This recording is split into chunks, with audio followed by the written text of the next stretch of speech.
Olá pessoal, tudo bem com vocês? Sejam todos muito bem-vindos ao Clube dos Dividendos. Eu sou Bruno Mazzoni e devido à volatilidade recente da bolsa, mas principalmente no setor de minério de ferro, vou eu aqui atualizar também a CSN Mineração.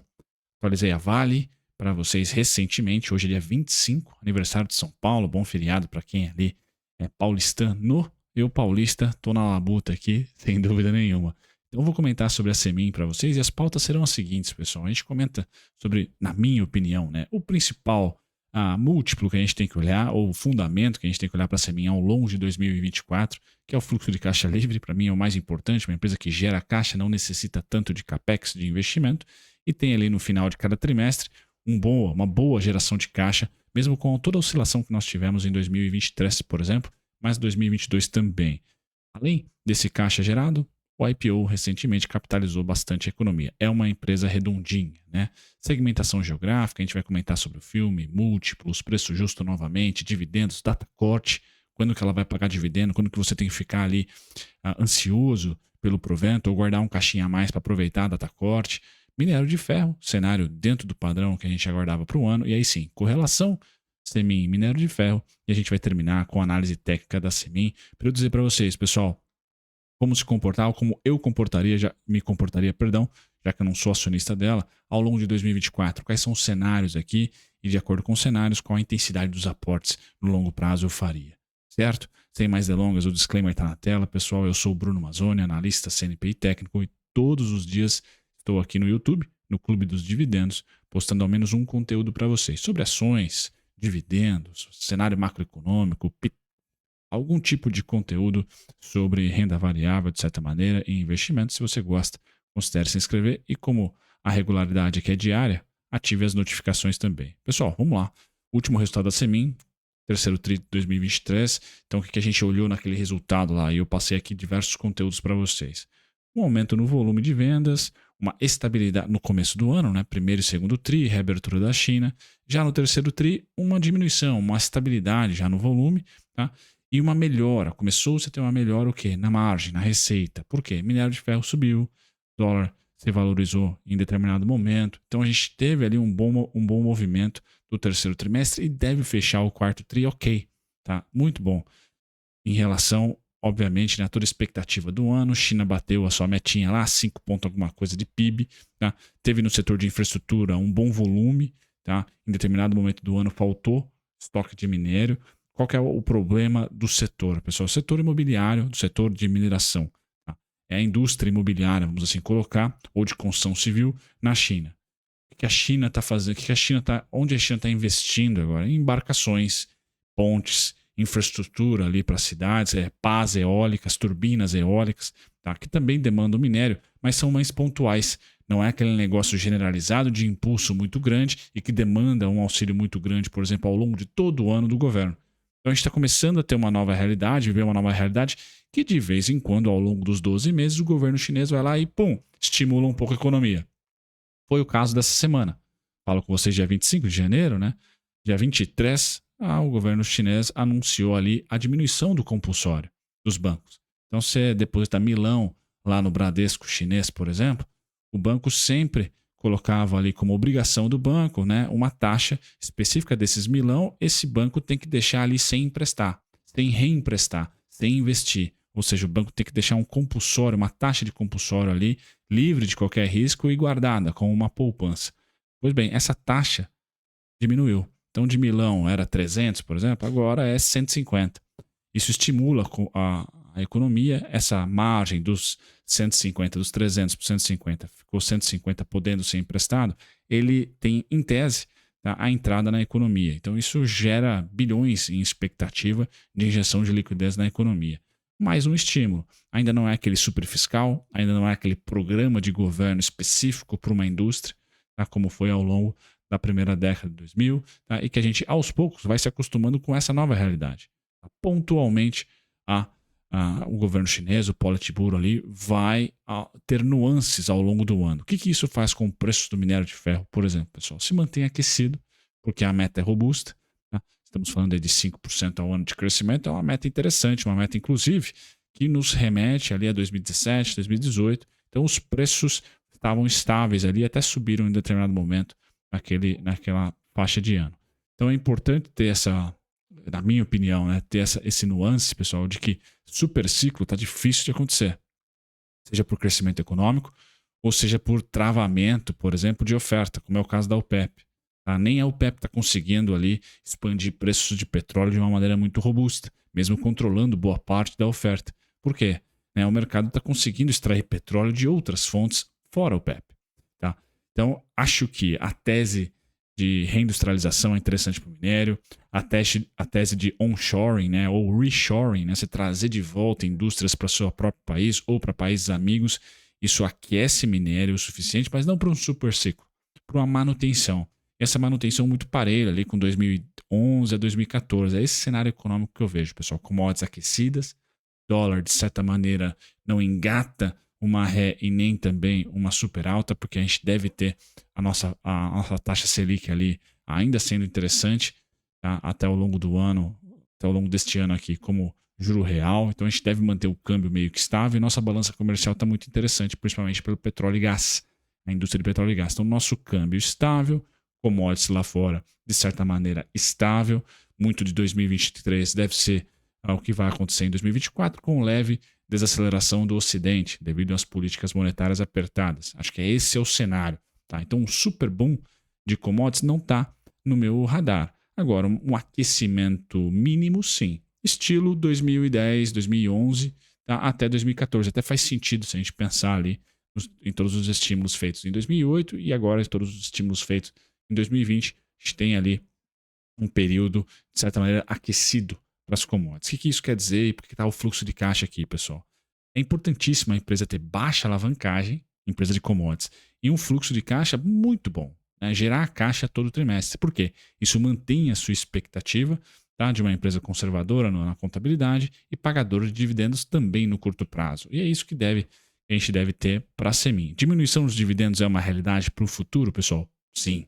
Tá? Eu acho que é quase 99,9% de chance de diminuir os dividendos, a gente já chega lá. O que é importante aqui? Se eu estou falando que o Ocidente é aquele cara que tem o pé no freio maior, principalmente nesse ano de 2024, devido às políticas monetárias um pouco mais apertadas por lá, tá? A Semin, diferentemente da nave-mãe, da CSN, a Siderurgia Nacional, né? Ela não está conectada com os Estados Unidos em nenhum momento. Ela está conectada com China, ela está conectada com o Japão, está conectada com a Índia. Tá? E Japão e China têm ali um espaço ainda. O Japão já está começando a ver agora inflação, mas tem ali um pouco de margem ainda para surfar uma onda inflacionária sem ter problemas, e a China não tem inflação. Então, se tem alguém que pode torrar fiscal é a China, e se tem alguém que pode ainda esticar o elástico de uma política extremamente acomodatícia monetária, é o Japão. E fez isso ao longo de todas das 2 últimas décadas, praticamente. Tá? Índia é o país emergente que mais cresceu, então também é um motor importante. Então vejam que a Semin, estrategicamente, ela é um pouco diferente.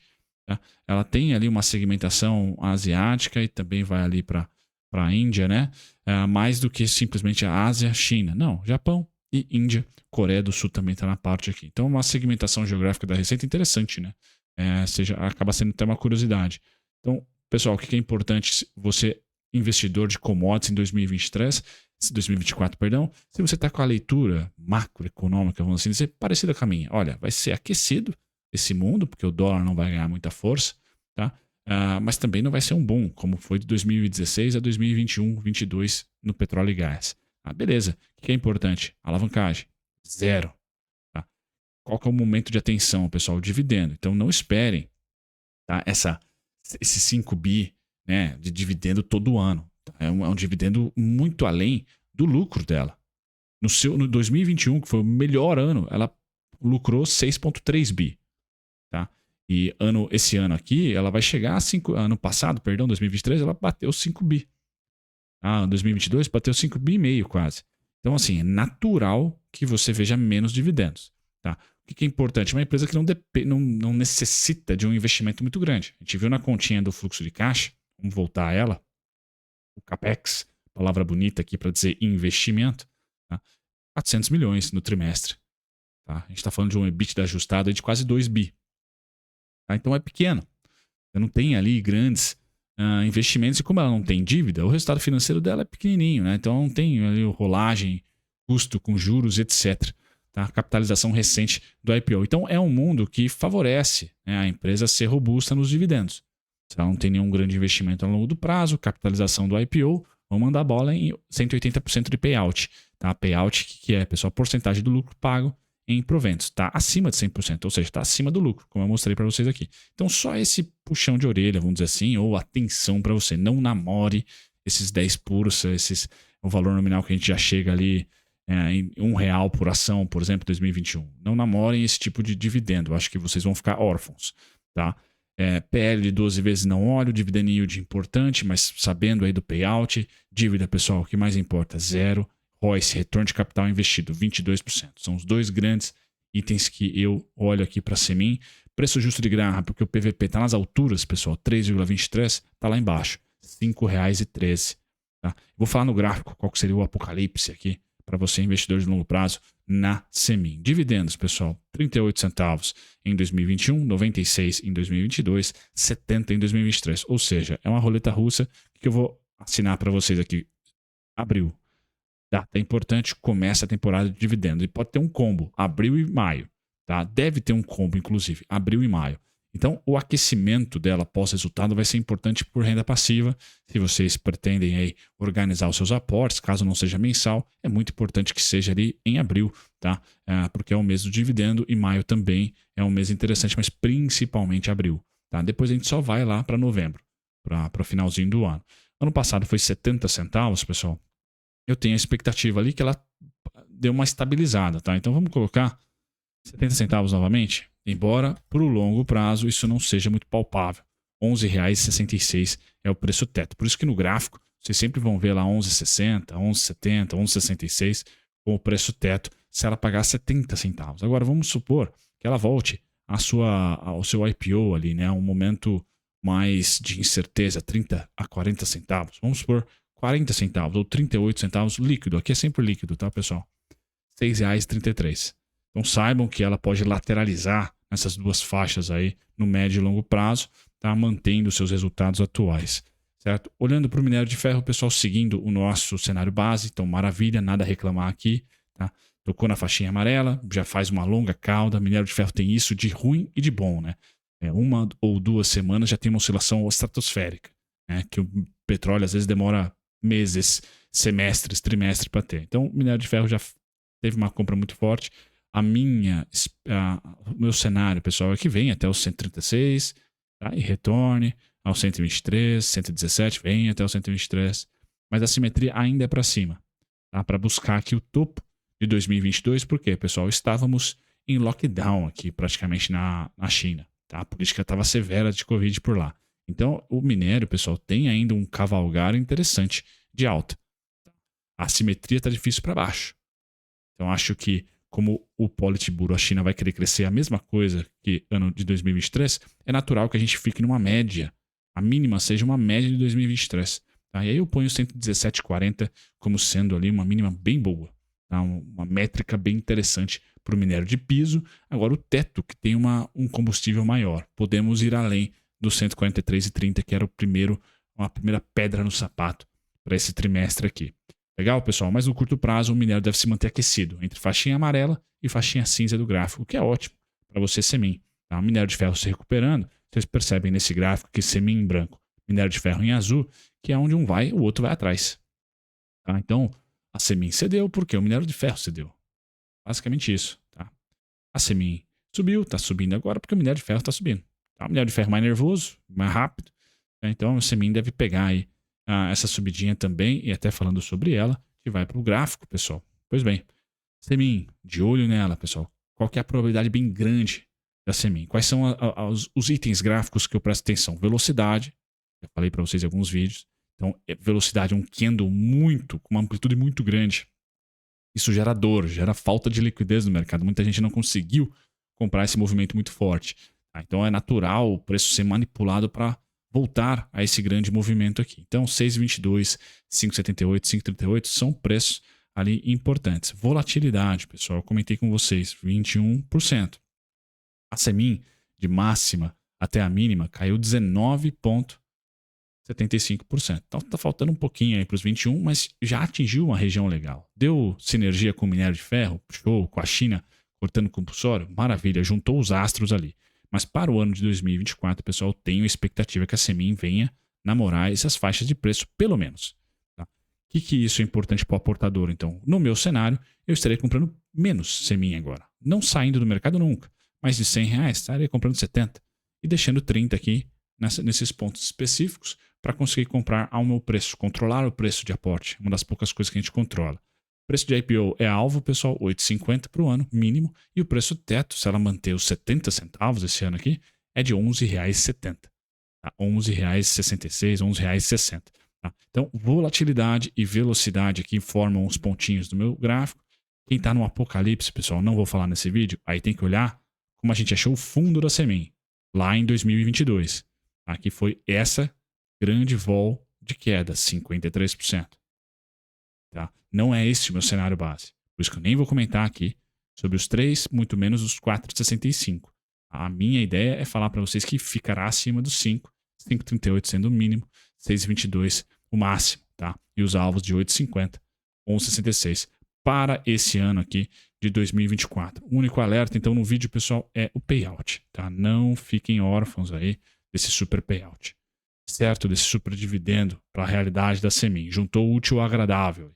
Tá? Um cenário macro favorável, uma capitalização, tá? Interessante, e uma empresa sem necessidade de grandes investimentos. Então, manda bala e remunera os acionistas. Parabéns para você, tá? Que conseguiu surfar toda essa onda. Agora, daqui para frente, tende a diminuir o dividendo.